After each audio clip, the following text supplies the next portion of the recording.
آپ احباب بڑے خوبصورت آواز پرسوز انداز سے مستفیض ہو رہے تھے۔ عابد منیر برادران بڑی خوبصورت انداز میں گلہائے عقیدت بحضور سرور کونین صلی اللہ علیہ وآلہ وسلم اور مناقب پیش کرنے کی سعادت حاصل کر رہے تھے۔ الحمدللہ ہماری خوش بختی، خوش قسمتی، کشتہ عشق مصطفیٰ حضور سیدی و سندی قبلہ پیر طریقت آپ ہماری اس محفل میں جلوہ گر ہوئے۔ ہم اس قابل نہیں کہ آپ ہمارے درمیان تشریف لاتے، آپ کی کرم نوازی لجپالی آپ ہمارے درمیان تشریف فرما ہوئے۔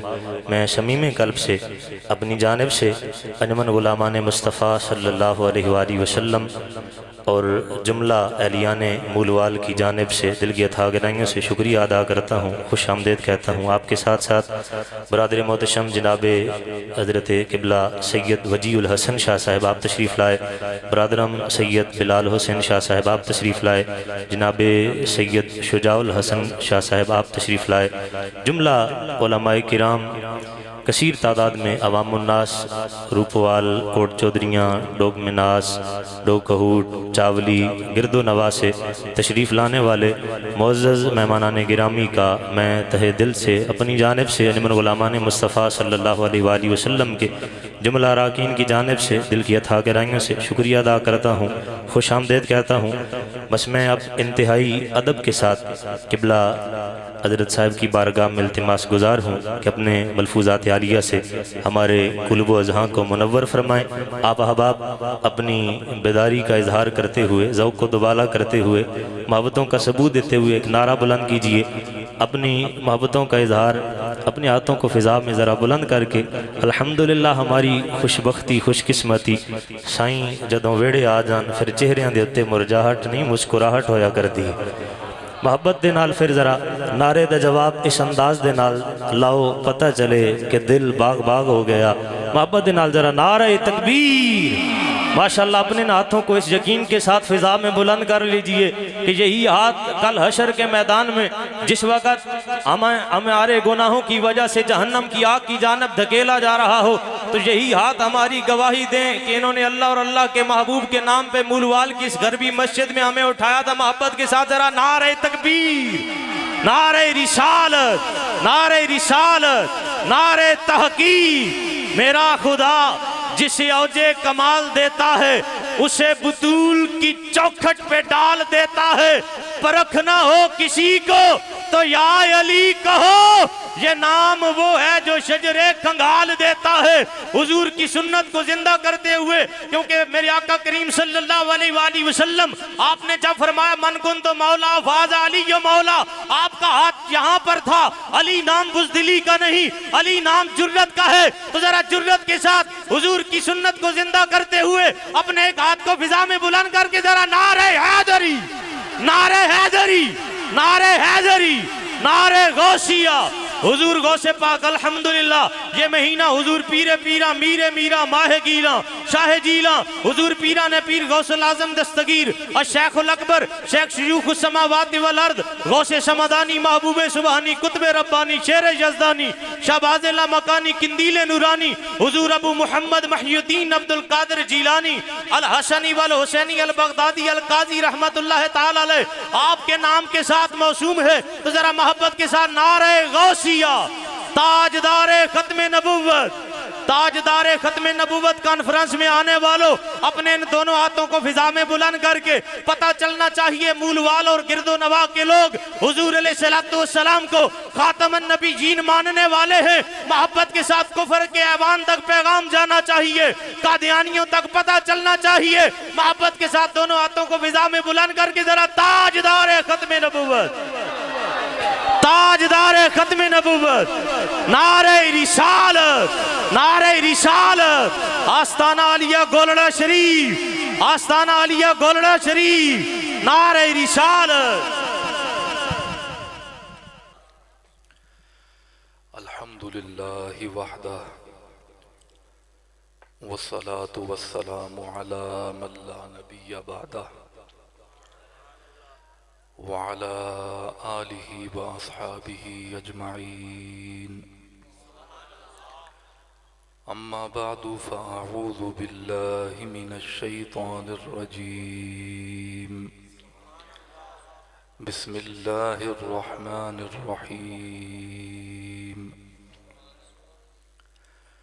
قل إن كنتم تحبون الله فاتبعوني يحببكم الله صدق الله مولانا العظيم إن الله وملائكته يصلون على النبي يا أيها الذين آمنوا صلوا عليه وسلموا تسليما درود شریف بابا سے بلند پڑھ اللهم صل على محمد وعلى آل محمد وبارك وسلم.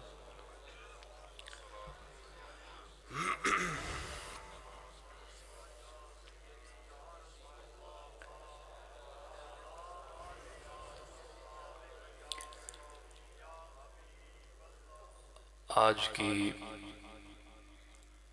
اس محفل پاک میں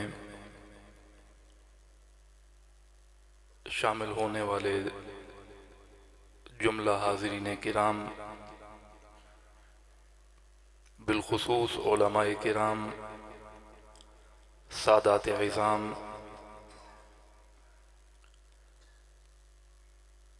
یہ محفل محبتوں کی محفل ہے. محبت والے اس محفل کو منعقد کرتے ہیں اور جس ذات کریم کے ساتھ اس محفل پاک کو نسبت حاصل ہے وہ بھی مرکز جود و سخا ہے، اور یہ وہ ذات ہے جو مرکز عشق و محبت ہے.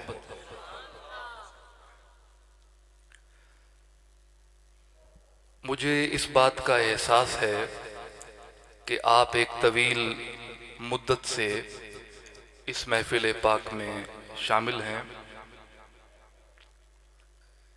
لہذا وقت کو دیکھتے ہوئے میں اختصار کے ساتھ چند باتیں آپ کے گوش گزار کروں گا، اور اگر آپ کا ذوق ہوا تو بات طویل بھی ہو سکتی ہے. یہ آپ کے ذوق اور شوق پر منحصر ہے.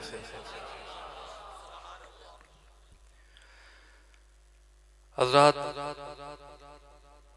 جو آیہ کریمہ میں نے تلاوت کرنے کا شرف حاصل کیا، اس میں اللہ جل شانہ نے یہ ارشاد فرمایا قل ان کنتم تحبون اللہ. اے محبوب، آپ فرما دیں اگر تمہیں اللہ سے محبت ہے، ان کنتم تحبون اللہ، اگر اللہ سے محبت کا دم بھرتے ہو، فاتبعونی یحببکم اللہ. اے محبوب، آپ ان کو فرما دیں کہ اگر اللہ کی محبت کا دعویٰ کرتے ہو تو مجھ محمد الرسول اللہ صلی اللہ علیہ وسلم کی اتباع کرو. مفسرین کرام نے اس پر بہت سیر حاصل گفتگو فرمائی ہے. تفاسیر میں بہت خوبصورت نکات اس آیت کریمہ کے ضمن میں ہمیں ملتے ہیں، لیکن اس میں سے ایک جو خوبصورت پہلو مفسرین کرام نے امت مسلمہ کے سامنے پیش کیا وہ یہ ہے کہ اتباع رسول کا ایک معنی محبت رسول ہے. محبت رسول ہے.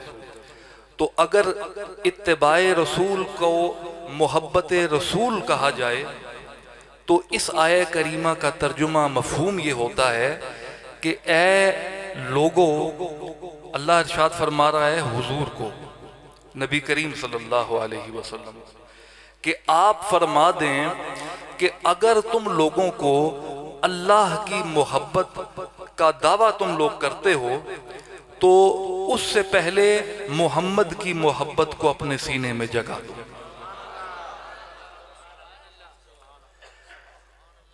حضرات دیکھیے، یہ ایک فطری بات ہے کہ انسان کو دنیا میں اگر کسی سے محبت ہوتی ہے، کسی شخص سے ہو، کسی چیز سے ہو، تو وہ اس محبت کی وجہ دو چیزیں بنتی ہیں۔ دو چیزیں محبت کی وجہ بنتی ہیں، یا انسان کو کسی کی صورت سے محبت ہوتی ہے، یا اس کو اس کی سیرت سے محبت ہوتی ہے۔ بھئی کسی کا چہرہ خوبصورت ہے تو انسان پہلی نظر میں ہی اس کا گرویدہ ہو جاتا ہے، اور اگر اس کی بظاہر کوئی شکل و صورت اتنی خوبصورت نہ ہو لیکن اس کا حسن کردار اس اعلیٰ مقام کا ہوتا ہے کہ انسان اس کا شیدائی ہو جاتا ہے۔ تو یہ دو چیزیں ہیں جو انسان کی محبت کی وجہ بنتی ہیں۔ اب آپ کو میں دعوت فکر دیتا ہوں کہ آپ یہ ذرا دیکھیے، سوچئے کہ اللہ کی محبت کا جب ایک انسان دم بھرتا ہے، کہتا ہے کہ میں اللہ کا محب ہوں، محبت کرنے والا ہوں اللہ سے، تو سوال یہ پیدا ہوتا ہے کہ اللہ کی ذات پاک تو وہ ہے جو جسم سے پاک ہے، اللہ کی جو ذات پاک ہے وہ تو جسم سے پاک ہے۔ لیس کمثلہ شیء، جس کے بارے میں قرآن مجید میں آیا کہ اللہ کی مثل کوئی چیز نہیں ہے۔ تو یہ تو ایک بات ہو گئی کہ جب اللہ کی کوئی صورت نہیں ہے تو انسان جس وجہ سے محبت کرتا ہے ایک وجہ تو اس میں سے حذف ہو گئی، ٹھیک ہے؟ تو پھر اس کے بعد دوسری چیز کو اگر دیکھا جائے کہ انسان یا کسی کی سیرت سے محبت کرتا ہے، تو اللہ کوئی دنیا میں خود تشریف نہیں لایا کہ لوگوں نے اللہ کا دیدار کیا ہو، معاملات طے کیے ہوں، تو یہ کردار بھی اللہ تعالیٰ کا اس انداز سے ہمارے سامنے نہیں ہے۔ تو سوال پیدا ہوتا ہے کہ انسان اگر اللہ کی محبت کا دم بھرتا ہے تو اس کے دل میں اللہ کی محبت پیدا ہونے کے اسباب کیا ہیں؟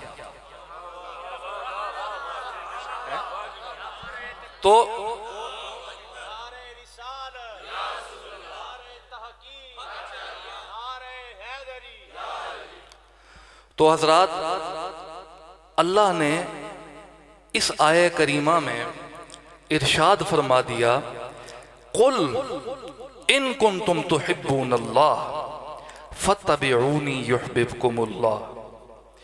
اللہ نے اس انسان کو یہ راستہ دکھا دیا کہ تمہارے سامنے میری صورت نہیں ہے، تمہارے سامنے میری سیرت بھی نہیں ہے، اگر تم مجھ سے محبت کرنے کا دم بھرتے ہو، محبت کرنا چاہتے ہو، تو آؤ میں تمہیں محبت کا ایک طریقہ سمجھاتا ہوں۔ محبت کا ایک طریقہ سمجھاتا ہوں کہ مجھ سے محبت کرنی ہے، نہ میری صورت تمہارے سامنے نہ سیرت تمہارے سامنے، تو کیسے کرو محبت؟ فرمایا کہ یہ طریقہ میں سمجھا رہا ہوں۔ کیا طریقہ؟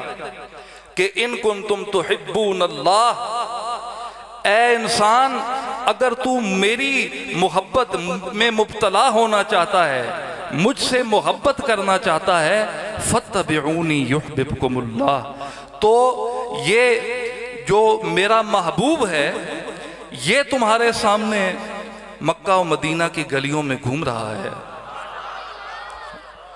لوگوں سے حسن سلوک سے پیش آ رہا ہے، اس کی صورت دیکھو، اس کی سیرت دیکھو، تو اگرچہ میں تمہارے سامنے نہیں لیکن میرا محبوب تو تمہارے سامنے ہے نا۔ تو اگر اس میرے محبوب کی محبت میں تم مبتلا ہو جاؤ گے تو در حقیقت یہ تم اس کی محبت میں نہیں، تم میری محبت میں گرفتار ہو جاؤ گے۔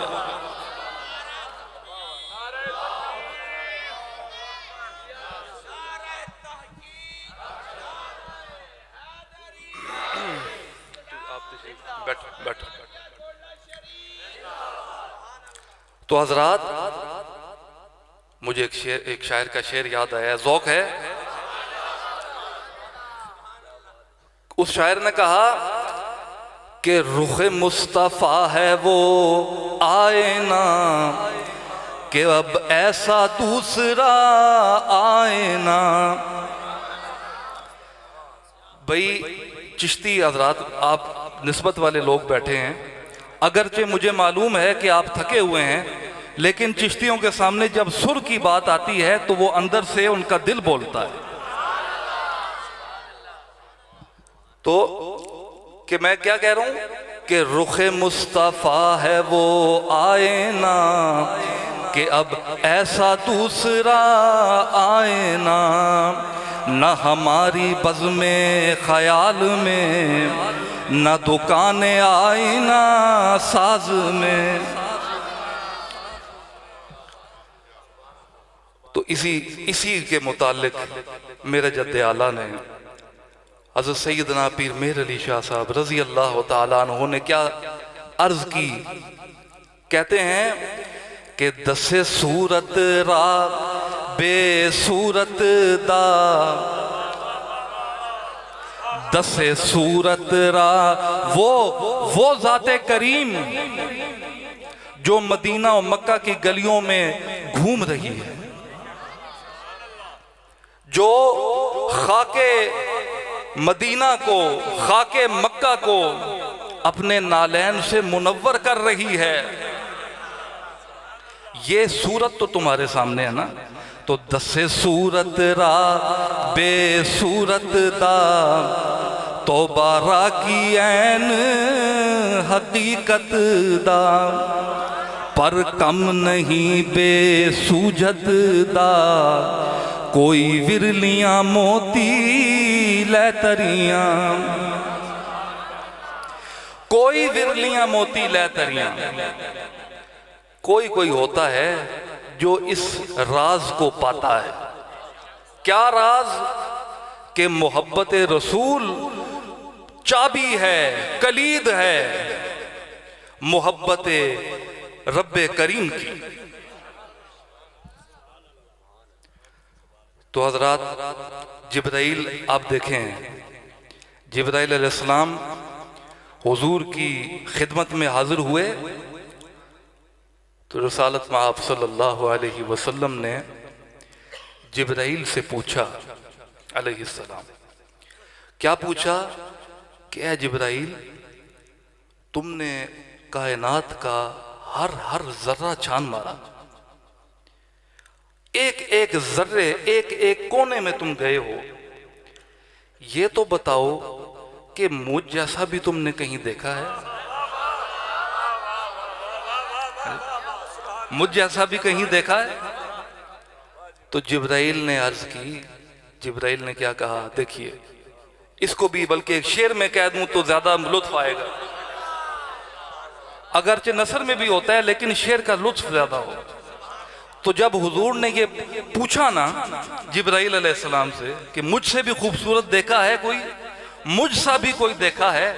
تو جبرائیل نے کہا، عرض کی کہ آفاق ہا گردیدام مہر بتاور زیدام، آفاق ہا گردیدام مہر بتاور زیدام، بسیار خوباں دیدام، بسیار خوباں دیدام، اے کملی والے لیکن تو چیزیں دیگری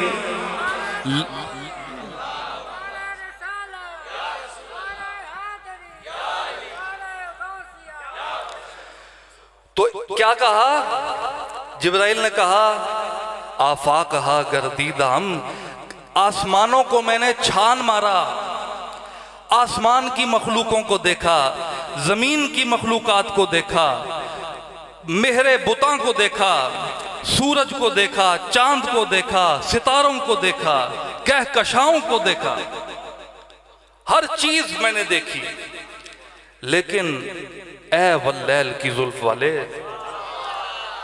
اے ما زاغ البصر کی آنکھوں والے اے والضحا کے چہرے والے لیکن تو چیزیں دیگری تجھ جیسا کہیں بھی نہیں میں نے دیکھا تو چیزیں دیگری تو حضرات یہ بات شروع ہوئی محبت سے محبت یہ جو محفل پاک ہے یہ محبت والے لوگ ہی مناتے ہیں دیکھیے کسی کو کسی سے اگرچہ دنیاوی محبت ہی ہو جائے تو اس محبت کا انسان اظہار خود بخود اس کے چہرے سے نمایاں ہو جاتا ہے اگرچہ وہ زبان سے کچھ بھی نہ بولے تو اس کی آنکھیں جو ہیں وہ اس کے دل کی کیفیت کی ترجمانی کرتی ہیں کہ اس کے دل میں کیا ہے تو ایک عاشق رسول کے سامنے غلام رسول کے سامنے جب ایک رسالت مآب صلی اللہ علیہ وسلم کی ذات پر فریختہ ہوئے انسان کے سامنے اس کے آقا و مولا کا نام لیا جاتا ہے تو اس کا چہرہ جگمگا اٹھتا ہے یہ بڑے خوش قسمت لوگ ہوتے ہیں ذالک فضل اللہ یؤتیہ من یشاء یہ کوئی انسان اگر سوچے نا کہ یہ میں نے اپنے کمال کی وجہ سے اپنی صلاحیت کی وجہ سے میرے دل میں حضور کی محبت ہے یہ اس کی کج فہمی ہے یہ اس کی کم فہمی ہے یہ اللہ کی عطا کردہ نعمت ہے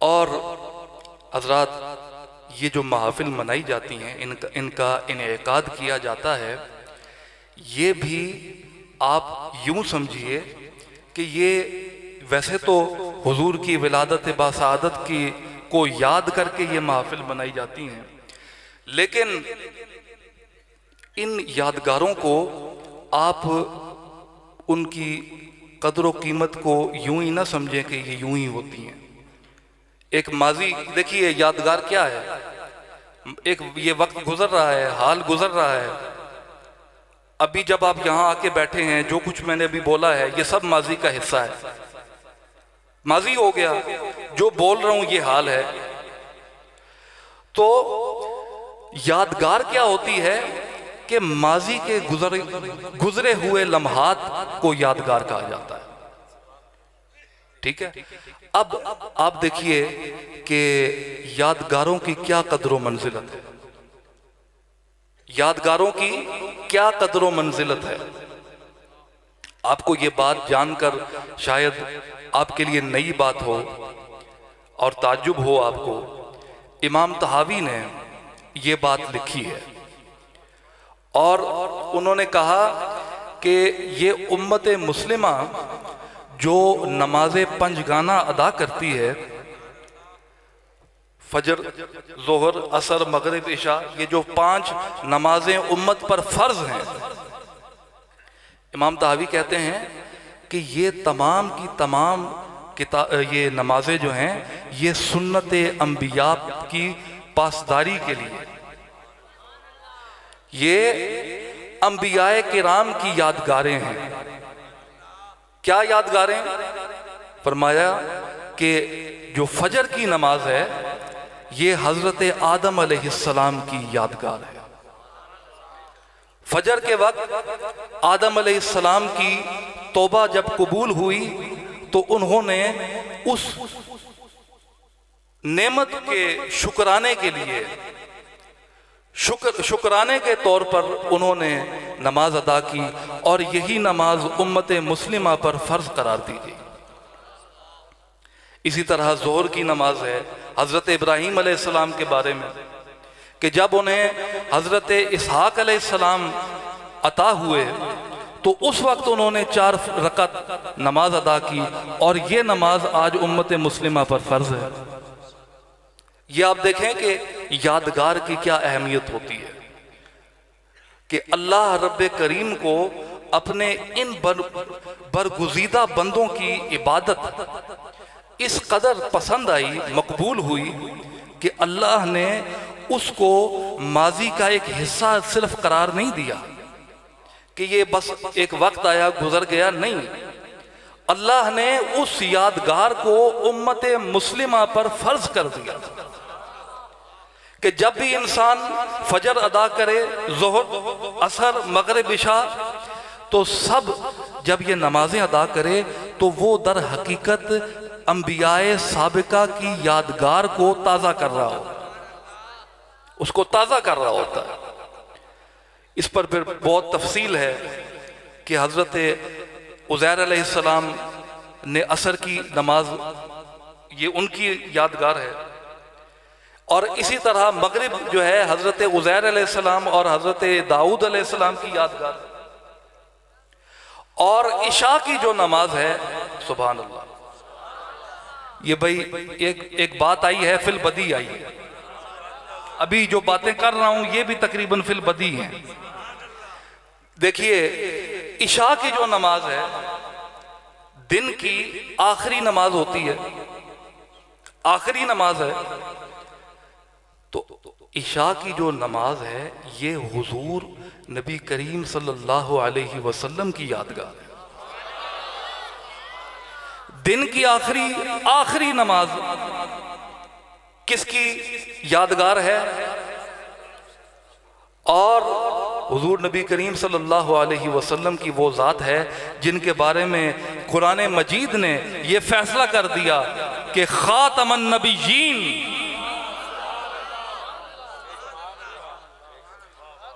تو اس انداز سے بھی، اس روایت سے بھی آپ دیکھیے کہ ختم نبوت کا عقیدہ یہ واضح ہوتا ہے، ٹھیک ہے، کہ عشاء کی نماز حضور کی یادگار ہے، اور عشاء جو ہے یہ آخری نماز ہے دن کی، تو حضور بھی آخری نبی ہیں۔ تو دیکھیے کہ کس انداز سے یہ نکات ہوتے ہیں۔ اسی طرح حج دیکھیے، حج کا فریضہ جب ایک انسان ادا کرتا ہے تو وہ بھی در حقیقت انبیاء سابقہ کے اعمال کی یا ان کی یادگاروں کی اتباع کر رہا ہوتا ہے، ان کو تازہ کر رہا ہوتا ہے۔ صفا مروہ کے درمیان جب ایک حاجی بھاگتا ہے تو وہ اس یاد ابراہیمی کو دوبارہ تازہ کرتا ہے کہ جب حضرت اسماعیل علیہ السلام اور حضرت حاجرہ علیہ السلام، یہ تمام وہ واقعات یاد ان کو تازہ کرتا ہے۔ تو انسان جب حضور کی، اپنے آقا و مولا کی محبت میں ان محافل کو منعقد کرتا ہے تو وہ بھی در حقیقت اس سید الانبیاء کی ولادت باسعادت کی یادگار کو تازہ کر رہا ہوتا ہے، جو اگرچہ تاریخ کا حصہ ہے لیکن امت مسلمہ کے لیے وہ آج بھی تر و تازہ ہے۔ اور کائنات کے لیے اس کی اہمیت کا اندازہ کوئی کیا لگا سکتا ہے کہ جس کے بارے میں اللہ نے فرمایا لولاک لما خلقت الافلاق، اور اس طرح کی مختلف احادیث ہیں کہ جس میں اللہ نے فرمایا، حدیث قدسی ہیں کہ اے محبوب اگر تم نہ ہوتے تو میں کچھ بھی تخلیق نہ کرتا۔ تو انسان کا وجود ہی اگر دیکھا جائے حضور کی عطا ہے، انسان کا ہونا، کائنات کا تخلیق ہونا، یہ بھی حضور کی عطا ہے۔ حضرات، بات کو اب میں مختصر کرتا ہوں۔ آپ دیکھیے کہ کسی سے محبت کی جائے تو اس کی ہر چیز سے محبت کی جاتی ہے، ہر چیز سے۔ یہ بڑا ایک نکتہ ہے۔ اگر کوئی کہے کہ مجھے فلاں سے محبت ہے اور اس میں سے پھر عیب بھی نکالے، اس میں کہے کہ فلاں شخص سے محبت ہے لیکن اس کے مثال کے طور پر گال پر یہ تل جو ہے یہ بڑا نامناسب ہے، اس کی رنگت بڑی خراب ہے، اس کی قد و قامت بڑی خراب ہے، الغرض کے محبت کا دم بھی بھرے اور عیب جوئی بھی کرے، اس کا کیا معنی یہی ہوگا نا کہ اس انسان کو ابھی محبت کی ہوا ہی نہیں لگی، محبت کی اسے ہوا ہی نہیں لگی، تو ابھی وہ کنارے پر کھڑا ہے۔ اس کی مثال ایسی ہے کہ وہ ابھی کنارے پر ہے اور اس کے سامنے وہ قلزم بے کراں ہے جس میں جو کاملین ہوتے ہیں وہ غوطہ زن ہو کر اس سمندر میں، اس قلزم میں ڈوب کر اپنے آپ کو وہ مقام عطا کرتے ہیں، اس مقام پر پہنچ جاتے ہیں کہ ان کی تعظیم تکریم امت مسلمہ پر، پھر امت پر فرض ہو جاتی ہے، واجب ہو جاتی ہے۔ تو ان کی وجہ کیا ہوئی اس مقام پر پہنچنے کی؟ کہ انہوں نے اپنے آپ کو محبت رسول میں غرق کر دیا، محبت رسول میں غرق کر دیا، اور غرق ہو کر وہ باقی ہو گئے، ان کو دوام حاصل ہو گیا۔ ایک بندہ محلے میں مر جائے، فوت ہو جائے، ایک وہ ہے جس کی کسی کو خبر ہی نہیں ہوتی، اور ایک وہ شخص ہے، وہ شخصیت ہے کہ جو مقبول بارگاہ خداوندی ہے، جو حضور کی امت کا ایک حضور کا غلام ہے، عاشق صادق ہے۔ تو جب وہ اس دنیا سے پردہ کرتا ہے، جب اس کا وصال ہوتا ہے تو دنیا میں ایک قیامت برپا ہو جاتی ہے کہ یہ ہمارے آقا و مولا کا غلام آج اس دنیا سے چلا گیا۔ تو حضرات، میں بات یہ کر رہا تھا کہ جب محبت کسی سے ہوتی ہے تو اس کی ہر ادا سے، اس کی ہر چیز سے محبت ہوتی ہے۔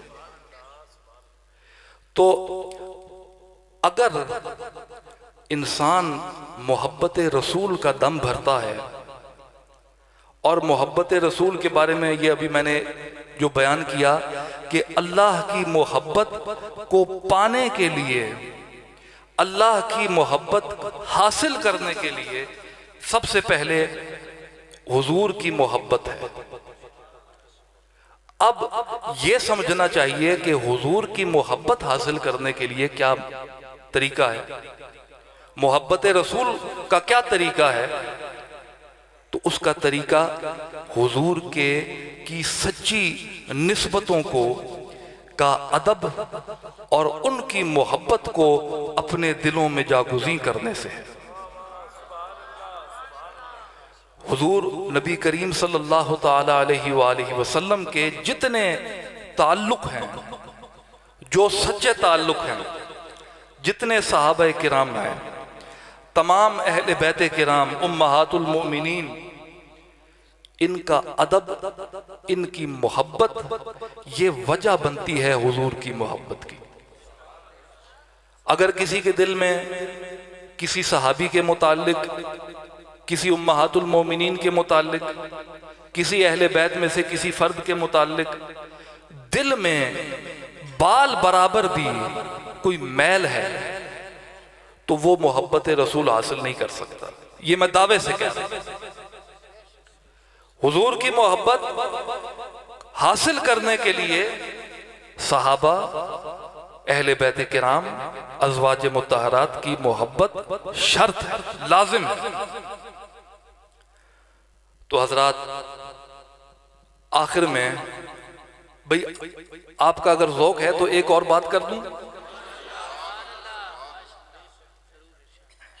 یہ بلکہ میں آپ کے سامنے وہ آیت کریمہ ابھی تلاوت کرتا ہوں جس میں اللہ رب کریم نے حضرت ابراہیم علیہ السلام کی دعا کو ذکر کیا کہ ابراہیم علیہ السلام نے جب دعا مانگی. یہ سورۃ ابراہیم میں یہ ایک طویل دعا ہے, تو اس بارے میں آپ دیکھیے کہ اللہ نے اس کو کس انداز سے ذکر کیا. فرمایا یہ اب ابراہیم علیہ السلام دعا مانگ رہے ہیں بارگاہ خداوندی میں. دعا کیا ہے؟ فرمایا عرض کی ربنا انی اسکنت من ذریتی، ربنا انی اسکنت من ذریتی، کہ اے ہمارے رب بے شک میں نے ٹھہرایا ہے اپنی ذریت میں سے. یہاں من تبعیض کے لیے ہے، من بازیہ ہے. یعنی کیا مراد؟ کہ اپنی اولاد میں سے بعض کو میں نے اس جگہ پر ٹھہرایا. کون سی جگہ؟ بواد غیر ذی زرع، ایک ایسی وادی جہاں نہ گھاس ہے نہ درخت ہے، بے آب و گیاہ وادی ہے. وہاں پر میں نے اپنی ذریت میں سے بعض کو ٹھہرایا. عند بیتک المحرم، یہ وہ وادی ہے جو تیرے تحریم والے گھر کے پاس ہے، بیت اللہ کے پاس ہے.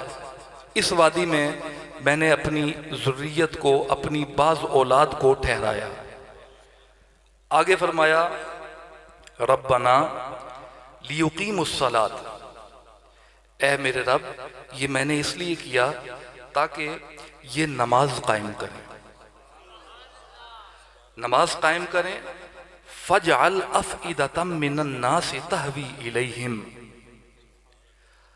یہ اس لیے کیا کہ یہ نماز قائم کریں. پس اے میرے پروردگار، اے میرے رب کریم، تو اس کے عوض کیا کر، لوگوں کے دلوں کو، افئدۃ من الناس، لوگوں کے دلوں کو، تہوی الیہم، ان کی طرف مائل کر دے، ان کی طرف مائل کر دے. وَارْزُقْهُم مِّنَ الثَّمَرَاتِ، اور رزق دے ان کو پھلوں میں سے. لَعَلَّهُمْ يَشْكُرُونَ، تاکہ یہ شکر گزار بنے. اب یہ آیا کریمہ ہے، مفہوم آپ کو سمجھ آ گیا کہ ابراہیم علیہ السلام یہ دعا کر رہے ہیں کہ اے میرے رب، میں نے اپنی ذریت میں سے، اپنی اولاد میں سے بعض کو اس وادی میں ٹھہرایا جہاں کوئی درخت نہیں، کوئی سبزہ نہیں، اور یہ وہ وادی ہے جو تیرے پاک گھر کے قریب ہے. یہ میں نے اس لیے کیا تاکہ یہ میری اولاد جو ہے یہ تیری عبادت کرے، نماز قائم کرے، اور اس کے عوض اے میرے پروردگار ان کی طرف لوگوں کے دلوں کو مائل کر دے، اور ان کو رزق عطا کر پھلوں میں سے، تاکہ یہ شکر گزار ہوں. اب اس آیہ کریمہ میں ایک باریک نقطے کی طرف، انتہائی ایک چھپی ہوئی بات کی طرف آپ کی توجہات کو میں مبذول کرانا چاہتا ہوں. آپ دیکھیے یہ تھوڑی سی، یہ عام عمومی تقریر نہیں ہے، تھوڑی سی اس میں آپ کو ذہن کی مشقت لگے گی، لیکن کوشش ہے کہ آسانی سے بیان. تو فرمایا آپ اس میں یہ دیکھیں کہ حضرت ابراہیم علیہ السلام نے جو دعا مانگی، اس میں انہوں نے من ذریتی کا لفظ استعمال کیا. من ذریتی، مفسرین کرام کا یہ کہنا ہے کہ من یہاں پر تبعیض کے لیے ہے، اپنی اولاد میں سے بعض کو، اپنی اولاد میں سے بعض کو. اور آگے جب انہوں نے یہ دعا کی کہ یا اللہ لوگوں کے دلوں کو ان کی طرف مائل کر، طرف مائل کر. اب ان سے کیا مراد ہے؟ ان سے کیا مراد ہے؟ ان سے مراد آپ دیکھیں کہ یوں تو حضرت ابراہیم علیہ السلام نے اس وادی میں صرف حضرت اسماعیل علیہ السلام کو چھوڑا ہے نا. ذریت کا اطلاق زوجہ پر تو نہیں آتا. ذریت کا لفظ اولاد پر بولا جاتا ہے. تو ابراہیم علیہ السلام نے اس وادی میں چھوڑا ہے فرد واحد کو. فرد واحد کو چھوڑا. اور یہ آگے عرض کی بارگاہ خداوندی میں کہ یا اللہ لوگوں کے دلوں کو ان کی طرف مائل کر. تہوی الیہم، ان کی طرف. اور آگے ورزقہم من الثمرات، ان کو رزق دے. ہم کی بھی ضمیر جمع کے لیے ہے. جمع کا اطلاق دو سے زائد پر ہوتا ہے. وَارْزُقْهُمْ مِنَ الثَّمَرَاتِ لَعَلَّهُمْ يَشْكُرُونَ. پھر ہم آیا، پھر جمع کی ضمیر. یشکرون یہ بھی جمع کا صیغہ ہے. اب سوال ایک ذہن میں پیدا ہوتا ہے کہ جب حضرت ابراہیم علیہ السلام نے اپنی اولاد میں سے صرف حضرت اسماعیل علیہ السلام کو یعنی آپ کی ہی ذات کو وہاں اس وادی میں چھوڑا، تو آپ دعا جمع کے لیے کر رہے ہیں. جمع کے لیے دعا کر رہے ہیں کہ یا اللہ لوگوں کو ان کی طرف مائل کر. تو ہونا تو چاہیے تھا نا کہ یا اللہ لوگوں کو اس کی طرف مائل کر، کہ اسماعیل علیہ السلام کی طرف مائل کر. تو یہ کیا وجہ ہے؟ جمع کا صیغہ کیوں استعمال ہوا؟ یہ غور کرنے سے یہ عقدہ کھلتا ہے کہ آپ دیکھیے حضرت ابراہیم علیہ السلام نے اس وقت نگاہ نبوت سے یہ دیکھا کہ اس میرے بیٹے اسماعیل کی صلب میں جتنی اولاد ہے اور ان میں سے آپ دیکھیے کہ اسماعیل علیہ السلام سے یہ سلسلہ چلا اور یہ سلسلہ چلتا چلتا حضور نبی کریم صلی اللہ علیہ وسلم کی ذات تک پہنچا. ٹھیک ہے. اور آگے حضور سے وہ سلسلہ چلا تو وہ آپ یعنی حضور کی اولاد بھی جو ہے یہ بھی اس دعائے ابراہیمی میں شامل ہے نا. کہ حضور نے فرمایا کہ حضرت ابراہیم نے فرمایا من ذریتی، میری اولاد میں سے، کہ یا اللہ لوگوں کے دلوں کو مائل کر ان کی طرف. ٹھیک ہے. تو آپ دیکھیں اب یہ جو حضور کی اولاد ہے یہ بھی اس کے اندر شامل ہوئی. ٹھیک ہے. سمجھ رہے ہیں بھائی؟ بات سمجھ آ رہی ہے؟ تو اب اس سے یہ بات ہمیں واضح ہوتی ہے کہ آپ دیکھیں، اور یہاں ایک بات یہ بھی میں بیان کرتا چلوں کہ کوئی نبی کسی کافر کے حق میں دعا نہیں کر سکتا. ٹھیک ہے. کہ کوئی کافر ہو، اللہ کو ماننے والا ہی نہ ہو، اللہ کو ماننے والا ہی نہ ہو، اللہ کی وحدانیت کا قائل ہی نہ ہو، اللہ کے ساتھ طرح طرح کے معبودان باطلہ کو شریک کرتا ہو، تو اس کے لیے تو دعا نہیں ہو سکتی نا. دعا ہوتی ہے اپنوں کے لیے. یہ ایک عمومی عرفی بات ہے. عرف میں بھی آپ دیکھیں، آپ کسی دشمن کو دعا دیں گے؟ بھئی دوست ہوگا، کوئی تعلق والا ہوگا تو اسی کو دعا دیں گے نا.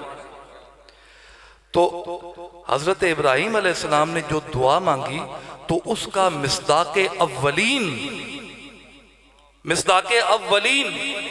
مخاطب اولین، مراد اولین یہ اور کوئی ذات نہیں، حضور نبی کریم صلی اللہ علیہ وسلم کی ذات ہے.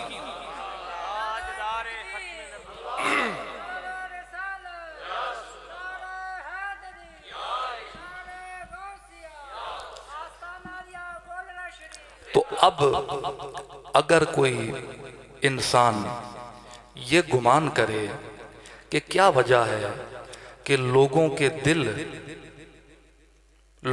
دل محبت رسول میں، کوئی اگر مستشرقین میں سے یہ سوال کرے، کوئی غیر مسلم یہ سوال کرے کہ کیا وجہ ہے کہ بھئی لوگوں کا دل جو ہے حضور کی محبت میں تڑپتا جاتا ہے، اور حضور کا کلمہ پڑھنے والے حضور کی ذات پاک کے متعلق ایک کسی بات، ہلکی بات کو سننا برداشت نہیں کرتا، اور وہ یہ اس کے ایمان کا جز ہے، تو آخر کیا وجہ ہے؟ اور اسی طرح نیچے چلتے آئیں، اگر کسی کے ذہن میں یہ سوال پیدا ہو، یہ تو میں نے ابھی پہلے بات کی کہ غیر مسلموں کی، اگر کسی نام نہاد مسلمان کے دل میں یہ خیال آئے کہ کیا وجہ ہے کہ آخر امت کے اکثریت اور امت کے یہ لوگ حضور کی آل کی طرف جھکے چلے جاتے ہیں، آل کی طرف جھکے چلے جاتے ہیں، ان کی طرف ان کے دل مائل ہوتے جاتے ہیں، اس کی کیا وجہ ہے؟ تو اس کی وجہ اس آیہ کریمہ میں اللہ نے خود ارشاد فرما دیا۔ کیا فرمایا؟ فرما دیا کہ اللہ نے فرمایا کہ یہ گمان کرنے والا یہ بات جان لے کہ اگر نبی میرے محبوب سے محبت ہے کسی کو، اگر میرے نبی کی، میرے محبوب کی اولاد سے، اس کے اصحاب سے محبت ہے کسی کو، اس کی ازواج سے محبت ہے کسی کو، عقیدت رکھتا ہے، تو اس کی وجہ بیچ میں یہ دعائے ابراہیمی ہے، یہ دعائے ابراہیمی کا ثمر ہے کہ ابراہیم علیہ السلام نے من ذریتی کے ایک لفظ میں، ذریتی میں انہوں نے اسماعیل علیہ السلام کی اولاد جو ان کی پشت میں تھی، اس کے لیے دعا اللہ کریم کی بارگاہ میں کی کہ یا اللہ لوگوں کے دلوں کو ان کی طرف مائل کر دے۔ تو یہی وجہ ہے کہ لوگوں کے دل اصحاب رسول اور اہل بیت رسول کی طرف جھکے چلے جاتے ہیں۔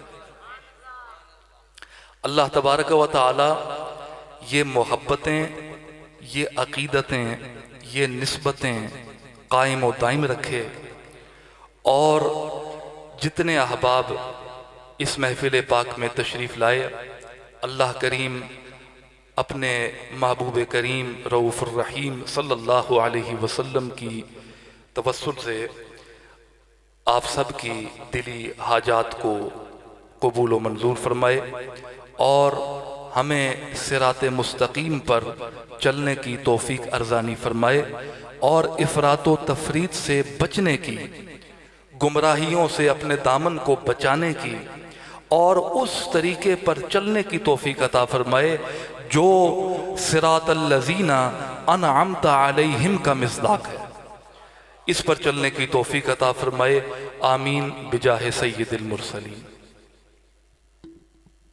استاد کل سلام امیوں، استاد کل سلام صاحب ارشاد کل سلام صاحب ارشاد کل سلام تاجدار حلتا، سلام تاجدار حلتا، مرتضی مولا علی مشکل کشا، مرتضی مولا علی مشکل کشا السلام سیدہ بنت رسول السلام سیدہ بنت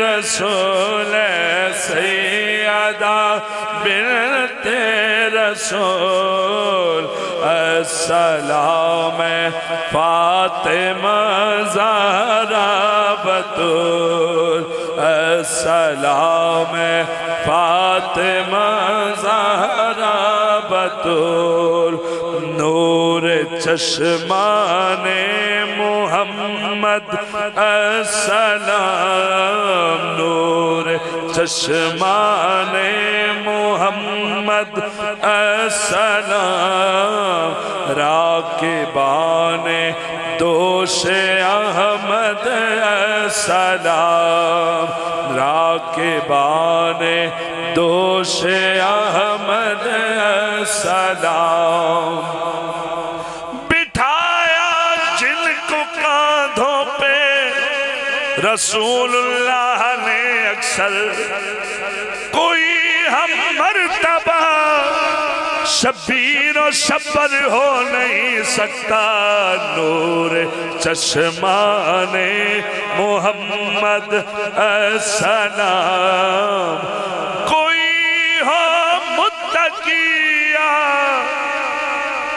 عالم و زاہد زمانے میں مگر آل محمد کے برابر ہو نہیں سکتا نور چشمان محمد السلام راکبان دوش احمد السلام السلام حضرت خیر النساء حضرت خیر النساء حضرت خیر النساء از معین الحق معین بے نوا از معین الحق معین بے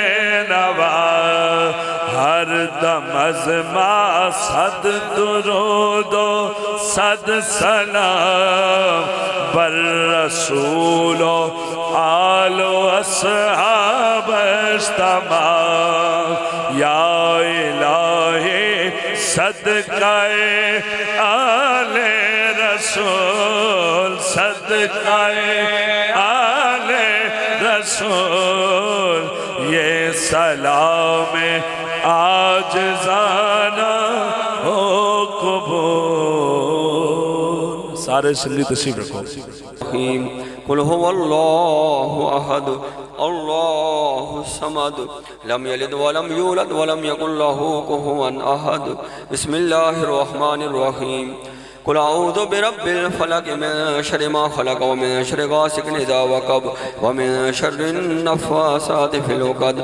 ومن شر حاسد اذا حسد بسم الله الرحمن الرحيم قل اعوذ برب الناس ملك الناس اله الناس من شر الوسواس الخناس الذي يوسوس في صدور الناس من الجنة والناس بسم الله الرحمن الرحيم بسم اللہ الرحمن الرحیم الحمد للہ رب العالمین الرحمن الرحیم مالک یوم الدین ایاک نعبد و ایاک نستعین اہدنا الصراط المستقیم صراط الذین انعمت علیہم غیر المغضوب علیہم ولا الضالین بسم اللہ الرحمن الرحیم الف لام میم ذالک الکتاب لا ریب فیہ ھدی للمتقین الذین یؤمنون بالغیب ویقیمون الصلاة ومما رزقناہم ينفقون والذین یؤمنون بما انزل الیک وما انزل من قبلک وبالآخرة هم یوقنون اولئک علی ھدی من ربہم واولئک هم المفلحون وإلہکم الہ واحد لا الہ الا هو الرحمن الرحيم إن رحمة الله قريب من المحسنين وما أرسلناك إلا رحمة للعالمين ما كان محمد أبا أحد من رجالكم ولكن رسول الله وخاتم النبيين وكان الله بكل شيء عليما إن الله وملائكته يصلون على النبي يا أيها الذين آمنوا صلوا عليه وسلموا تسليما اللهم صل على محمد وعلى آل محمد وبارك وسلم سبحان ربك رب العزة عما يصفون وسلام على المرسلين والحمد لله رب العالمين. پہلے احسان ثواب کی دعا ہوگی، پھر دعائے حاجات ہوگی. جنہ سنگیاں جو پاک کلام پڑھی ہے زبان سے کہہ کر دائیں ہاتھ کے اشارے سے آپ کی ملت کر دیں. آپ پہلے احسان ثواب کی دعا فرمائیں گے. حضور میں نے جو پاک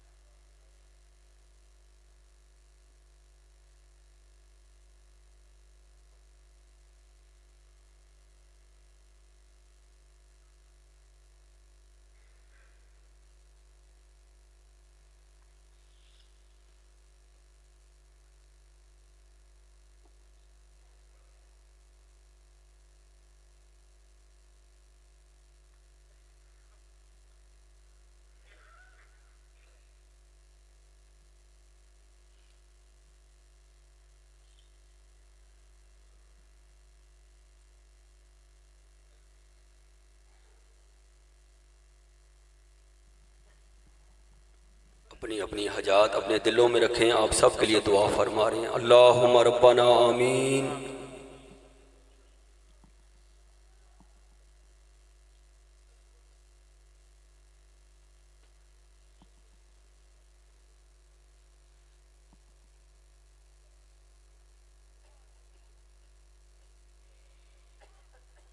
برحمتک یا ارحم الراحمین. جنہیں سنگیاں بیعت ہونا ہے ایک کپڑا پکڑ لو.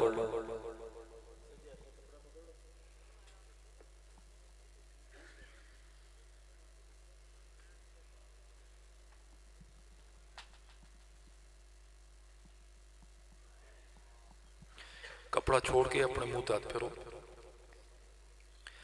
نماز نہیں پابندی کرنا.